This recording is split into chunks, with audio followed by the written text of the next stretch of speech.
நாங்கள் செய்த பிழை. ஏன் விரும்பிய கல்வியை கற்க முடியவில்லை? ஏன் பள்ளி மாணவர்களுக்கு, கல்லூரி மாணவர்களுக்கு பேருந்து கட்டணம் இலவசம், ஆனால் கல்வி கட்டணம் 10 லட்சம். நாம் கேட்கிற மாறுதல் என்ன? கல்வியை தரமாக இலவசமாகத்தா, பஸ் கட்டணத்தை நாங்கள் எடுத்துக் கொள்கிறோம் என்கிறோம். இதுதான் நாம் விரும்புகிற மாறுதல். நீ இந்த பஸ் பாஸ் ஃப்ரீ, ஆனால் அங்க 10 லட்சம் 5 லட்சம் கட்டி சீட்டு. இது என்ன ஒரு முறை? இது என்ன ஒரு முறை? என்ன முறை இது?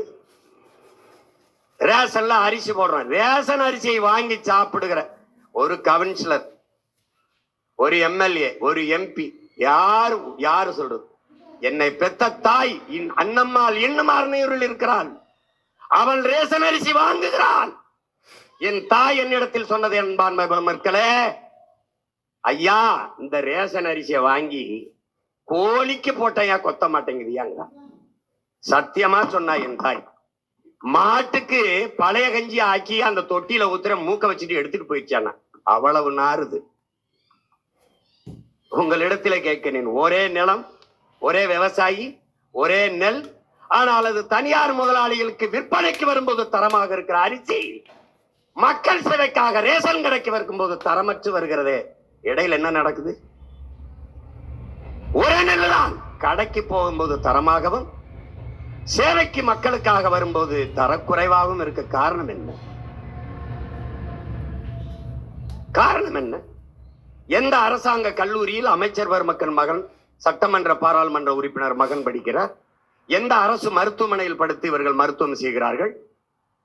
ஐயா எம்ஜிஆருக்கு முடியவில்லை, அப்பலோ. அம்மையார் ஜெயலலிதாவுக்கு முடியவில்லை, அப்பலோ. ஐயா கருணாநிதி அவர்களுக்கு முடியவில்லை, காவிரி. அப்ப அரசு மருத்துவமனை எதற்காக? யாரிடத்தில் பதில் உண்டு? யாரிடத்திலே? ஆண்டு ஒன்றுக்கு எத்தனை ஆயிரம் கோடி நிதிநிலை அறிக்கையிலே. அரசு பள்ளி கல்லூரியிலே, அரசு பள்ளி கல்லூரியின் பேராசிரியர் பெருமக்கள் பிள்ளைகள் அது படிக்கிறார்களா? இல்ல ஆசிரியர் பெருமக்களின் பிள்ளைகள் அது அரசு பள்ளியில் படி. ஏன் தரம் இல்லை? ஏன் தரம் இல்லை? தரமற்றவர்கள் கையிலே அரசு இருப்பதால் இவையெல்லாம் தரம். என்ன செய்யணும்? தலையில் மாற்றம். அதற்கு ஒரே சொல்லுதான் புரட்சி. அது ஒன்றால் தான் எல்லாவற்றையும் மாற்ற முடியும்.